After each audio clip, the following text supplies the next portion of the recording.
Ah yes, it's time for another album ranking. Today I am ranking Kamelot's albums, 12 albums they've released. I'm gonna rank the worst to best in my opinion. Now this list is completely subjective. A lot of you people that love Kamelot will disagree with my list, but of course this is just my opinion. What I want you guys to do right now is to comment below your albums from the worst to best for Kamelot. I would love to read them. So let's kick off with number 12, Siege Perilous.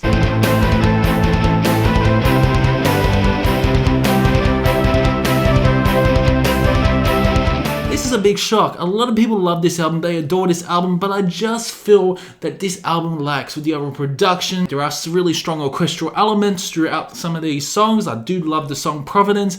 I really enjoy King's Eyes, and I do love that instrumental Siege, which is a great conclusion to end off the album. I just feel like that Siege Perilous just lacks in its overall construction because they released an album just a year, but in my opinion, it's not a masterpiece. Now, this is the first album that Roy Khan came along as well, and you'd think I'd actually enjoy it, but his vocals on this are just a little bit disappointing in my opinion. His vocals were okay in this, but it's amazing to see how much Kamelot improves throughout the years. Coming in at number 11 is Eternity, Kamelot's first album.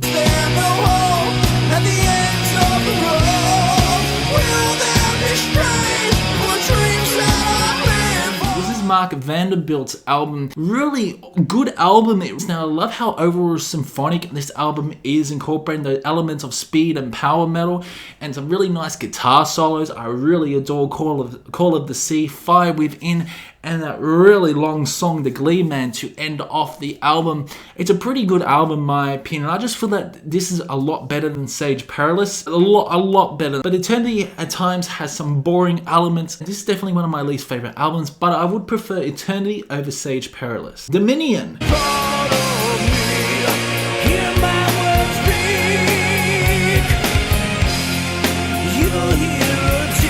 Also featuring Mark Vanderbilt on vocals. It's a good album. Absolutely really enjoy this album. Love the song Heaven, One Day I'll Win, and Troubled Minds, of how good some of these songs are, the chord progressions throughout the song, and at times how progressive this album is. Really love Mark's vocals, and this album just takes you on for a ride. As you know, Kamelot have always been a symphonic metal band. There are a lot of symphonic elements throughout Dominion, but also got that heavy factor that Kamelot sometimes lacks. At number 9, we move on to The Shadow Fury, Kamelot's last album.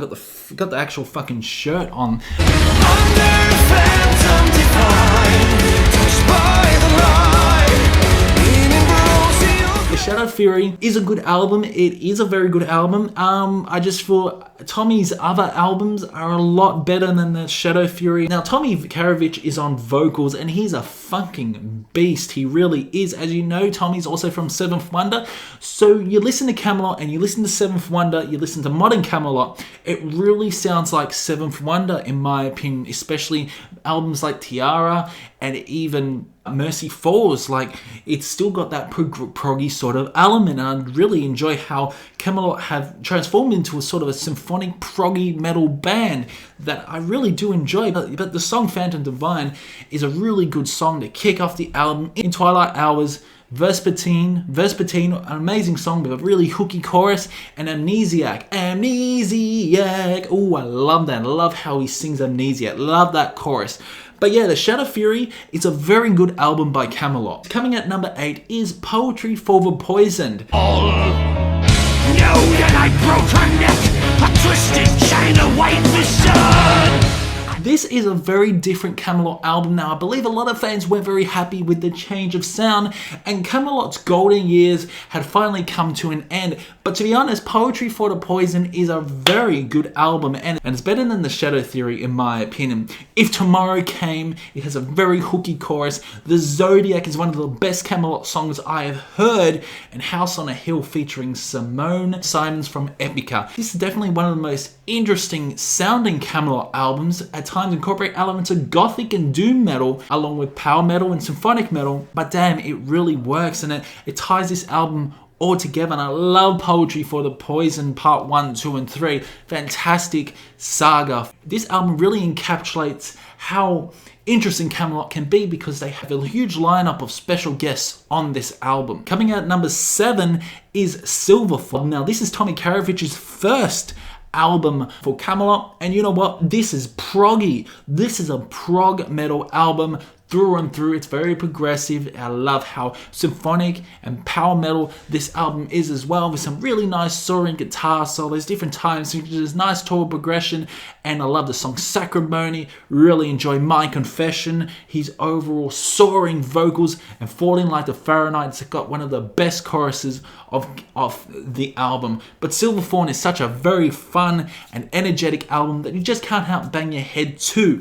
I really enjoyed its solos throughout this album, not to mention the drumming. The drumming is on point on this album as well, and I love how different this album is. It's very different to Poetry for the Poison. Then when Tommy came in, it definitely moved on to that sort of progressive side, very similar to bands like Seventh Wonder. So coming in at number 6, it will trigger some people. It's Ghost Opera, The Second Coming.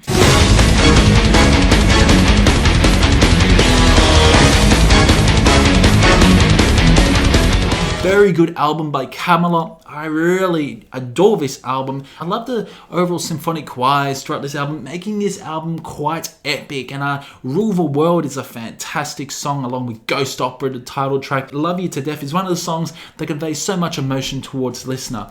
I really enjoy this album for what it is. And a lot of people, including one fellow YouTuber that absolutely adores this album, Ghost Opera The Second Coming. But yeah, I surely adore it, but it's definitely not the best album by Kamelot. So coming in at number 5 is Haven. And the house of all feeding me alive. When the house of all my sickness is. Tommy Karavich is on vocals. I absolutely love this album. I think it's one of the best albums by Kamelot, hence why it's in the top 5. It's fucking enjoyable. It's very progressive. It's got some really hooky choruses. Insomnia, Liar Liar featuring Lisa from Arch Enemy. A fantastic song. I love how heavy, I love how gritty this album is. It's very different to any other Kamelot album out there. I love how they changed the sound. And not to mention a fucking folky ballad called Under Grey Skies with an amazing atmospheric tone throughout this song, and Veil Elysium. Oh, this album is top notch. It really is. It's one of the best. So coming in at number 4 is definitely one of a lot of people's favorites, but in my opinion, not just for their other better albums. We're talking about Epic. Epic is a concept album, as you know, and a lot of Kamelot's albums are concept albums, but Epic has a really good concept. I'm still trying to figure out what the fucking concept of the album is. I really adore this album. I really do. Center of the Universe has such a hooky sort of chorus, and I really enjoy it. I love those guitar solos along with Farewell. On the Coldest Winter Night is definitely one of the songs that Roy Khan conveys a lot of emotion.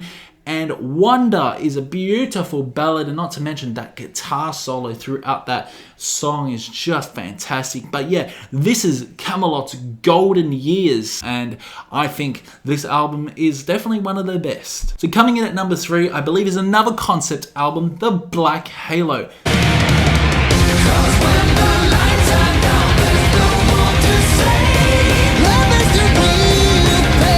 This album's just fun, and this is why it's so damn high. I love albums that are fucking fun, and it's such an enjoyable album. I really love the story of this album, love the lyrics, I love Roy Khan's vocals, not to mention amazing guitar solos, nice chord progression, definitely very sort of progressive in nature. You got songs like When the Lights Are Down, oh my god. Oh, when the lights are down, I love that song, absolutely love it. The Haunting, Simone Simons is on this album again from Epica. This Pain is another fantastic song, and along with Moonlight. Oh, how good is that song? The Black Halo certainly has killer songs after killer songs, and I fucking adore it. And coming in at number 2 is my first Kamelot album that I heard, and this is way back in the reaction days that I heard it, and this is The Fourth Legacy.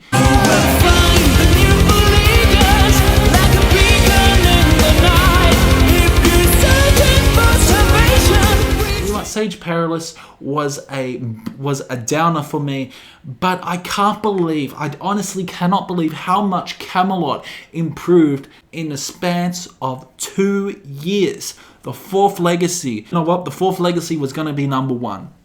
It's going to be fucking number one because there are just absolutely amazing songs on this. Nights of Arabia, it's got that Arabian feel. A Sailor Man's Hymn, along with Until Kingdom Come. How good is that song? Absolutely adore it, along with those nice guitar solos. I love how different this album feels. It's definitely more power metal, this album, along with symphonic elements throughout some of this album. But damn, this is such an enjoyable album by Kamelot. I absolutely adore it, and it's very different. I can't believe how much they improved throughout the space of 2 years, after a pretty shitty album stage Perilous was, to a absolute masterpiece the Fourth Legacy was. Friggin' awesome. So coming in at number one is probably no surprise, but it's Karma.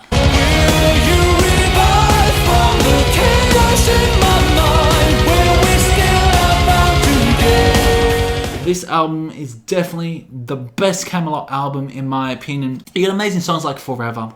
How catchy is that fucking chorus Forever is? Don't You Cry, Karma, the title track, along with Elizabeth, that like 14-minute song split into 3. Oh yeah, this album is absolutely amazing. It's my favorite. It's my favorite Kamelot album. The Fourth Legacy is really up there as well, but Karma just edges it because of Elizabeth. Elizabeth is on. It's so damn good. I just love the instrumental moments throughout the song, along with the solos. The solos, man, the fucking solos on this are absolutely fantastic. And not to mention how grandiose this album feels as well. Karma, the best Kamelot album in my opinion. So guys, I hope you did enjoy this album ranking. So let me know in the comments below whether you agree with my album ranking or not, and we will continue the series next week, but I won't post a poll since no cunt votes. I will be just randomly picking bands that I want to rank, so I won't be doing polls anymore because no one votes. Oh well. Now, this is my channel and I can rank whatever band I want. So if you enjoyed this content, make sure you drop a like, and I will see you in the next one.